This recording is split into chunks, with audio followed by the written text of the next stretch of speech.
म्हणजे राहत आहेत आणि त्यांना शिवसेनेने पाठिंबाही दिलाय. परंतु शरद पवारांनी म्हटलं होतं की संजय राऊतांनी आम्हाला न सांगताच शाहू महाराजांचा पाठिंबा देऊ असं जाहीर केलं होतं. म्हणजे त्यावेळेला तुमची चर्चा झाली नव्हती का? तुम्ही जर माझं वक्तव्य त्या काळातले पाहिले असतील ती राज्यसभेसाठी होती. मागच्या राज्यसभेच्या निवडणुकीमध्ये मी स्पष्ट सांगितलं होतं की जर आपल्याला तिघांना मिळून काही करता आलं तर शाहू महाराजांना आपल्याला राज्यसभेवर बिनविरोध पाठवता येईल का? आमच्याकडे 15-16 मतं होती ना.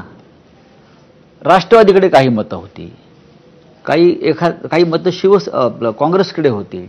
जर शाहू महाराज आणि त्यांच्या कुटुंबाविषयी जर आदर असेल आपल्याला तर भारतीय जनता पक्षासह सगळ्यांनी एकत्र येऊन शाहू महाराजांना पाठिंबा दिला पाहिजे आणि त्यांची निवडणूक बिनविरोध केली पाहिजे. हेच मी म्हणालोय.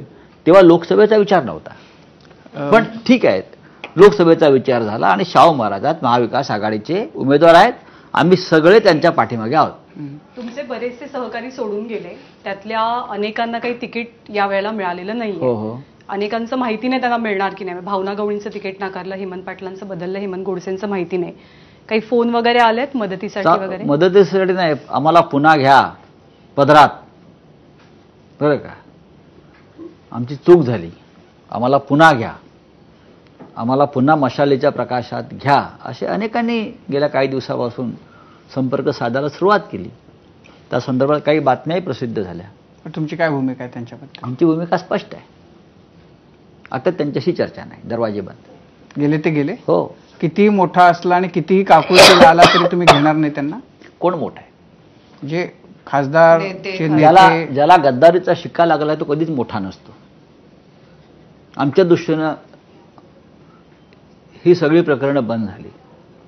तुम्हाला तिकडे आता लाथा बसल्या म्हणून तुम्ही पुन्हा तुम्हाला तुमची आई आठवली, हे कसं काय चालेल? मग तुमच्या गैरहजेरीत ज्यांनी हा पक्ष टिकवला, वाढवला, स्वाभिमानानं लढले किंवा तुरुंगात गेले, त्यांच्यावर गुन्हे दाखल झाले, आम्ही त्यांना काय उत्तर द्यायचं?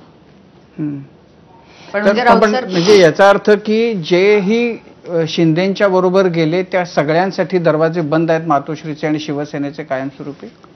आमच्या मनाचे दरवाजे केव्हाच बंद झाले होते आणि आमच्या मनाच्या भावना मातोश्री जाणतं.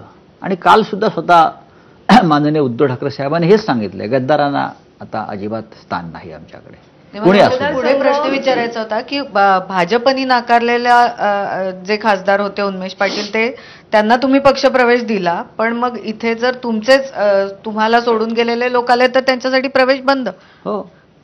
भाजपतून आलेला चालणार? अरे ठीक आहे ना, भारतीय जनता पक्षाकडून आमच्याकडे काल उमेदवार आले, हो, त्यांना आम्ही कुठे उमेदवारी दिली? हो, पण पक्षप्रवेश दिला. आम्ही ज्यांनी बेईमानी केली, ज्यांनी गद्दारी केली, आमच्या तिकिटावर निवडून येऊन मी त्यांच्यासाठी बोलतोय. पण राजकीय दृष्ट्या तुमच्या फायद्याचं असेल तरी सुद्धा तुम्ही त्यांना नाही? याच्यामध्ये आता फायदा तोटा नाही. अशा प्रत्येक मतदारसंघ खास असतो, पण काही मतदारसंघ जरा जास्त खास असतात, इमोशनली असतात.